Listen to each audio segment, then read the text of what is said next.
profonde, l'idéal est de faire un plan profond pour avoir une cicatrisation plus solide. Et ce plan profond va être fait avec un fil résorbable, typiquement un fil résorbable de résorption lente, polytressé, par exemple ici un Vicryl 2.0.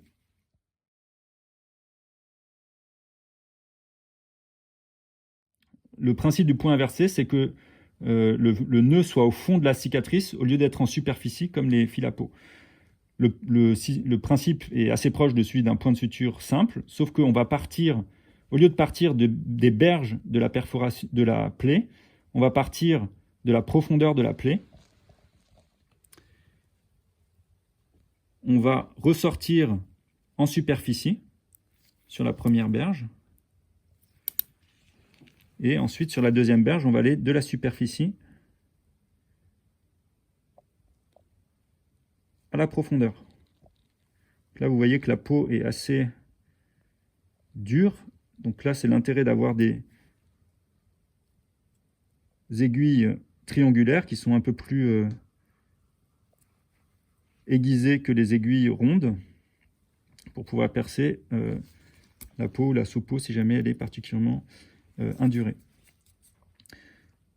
Et donc là, vous voyez que sur la deuxième berge, on va de la superficie à la profondeur et donc le nœud va au final se retrouver en profondeur. Et le principe du nœud est le même que celui de la suture cutanée, c'est-à-dire qu'on fait deux tours autour du porte-aiguille pour le premier nœud, ce qui permet en fait de bien le serrer, qui ne se desserre pas le temps qu'on fasse le reste du nœud avec donc un tour simple. Et on répète cela. Généralement, 3 nœuds sont suffisants pour permettre un nœud solide. Là encore, le but est d'avoir des berges qui soient bien affrontées, la berge soit bien à la même hauteur que l'autre pour que la cicatrisation soit la plus jolie possible.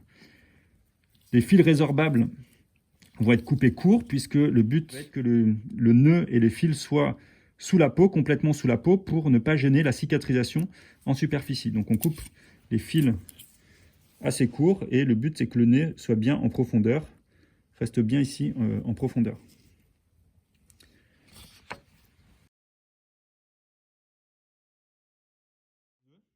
Donc pour les couper suffisamment courts sans couper le nœud, on peut faire glisser comme ça le ciseau le long du fil jusqu'à toucher le nœud. Et une fois qu'on touche le nœud, on donne une petite rotation au ciseau, ce qui permet d'éviter de couper le nœud et donc de couper le fil suffisamment court sans couper le dernier nœud.